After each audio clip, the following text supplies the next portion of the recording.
Hi friends, এটা বেবিকর্নটাকে আমি size করে কেটে নিয়েছি।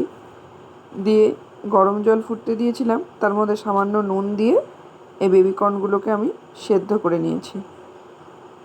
সেদ্ধ করার পরে সেটাকে জল ঝরিয়ে ছেঁকে তুলে নিয়ে সামান্য পরিমাণ নুন দিলাম, যেহেতু সিদ্ধ করার সময় নুন দিয়েছি। আর এটা একটা পেস্ট রেডি করেছি। এটার মধ্যে আছে টমেটো, কাঁচা লঙ্কা, রসুন আর আদার পেস্ট। এটা ভালো করে কর্নের সঙ্গে মাখাবো। এছাড়াও এর মধ্যে দেবো ব্ল্যাক পেপার। যেহেতু কাঁচা লঙ্কা দিয়েছি সেই জন্য ঝালটা যে যার মতো করে খাবে। আমার বাড়িতে ছোটো বাচ্চা আছে বলে খুব একটা বেশি ঝাল দিই না। এটা হচ্ছে কর্নফ্লাওয়ারটাও পরিমাণ মতো দিলাম। এছাড়াও এর মধ্যে অল্প পরিমাণে আমি জিরে গুঁড়ো দিয়েছি। দিয়ে ভালো করে কর্নের মধ্যে এটা মাখিয়ে নিলাম। এদিকে আমি কড়াইতে তেল গরম করতে দিয়েছি, সাদা তেল। আর তেলটা গরম হয়ে গেলে আমি এবার কর্নগুলোকে এর মধ্যে ফ্রাই করব। দুটো চারটে করে দিয়েছি যাতে এর গায়ে না লেগে যায় একে অন্যের গায়ে।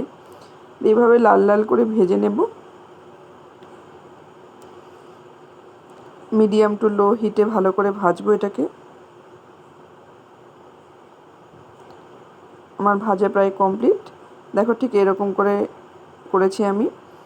দিয়ে একটা প্লেটে রেখে এর সঙ্গে সস দিয়ে পরিবেশন করো। সন্ধ্যাবেলায় খুব সুন্দর লাগে এই স্ন্যাক্সটা খেতে। Thank you.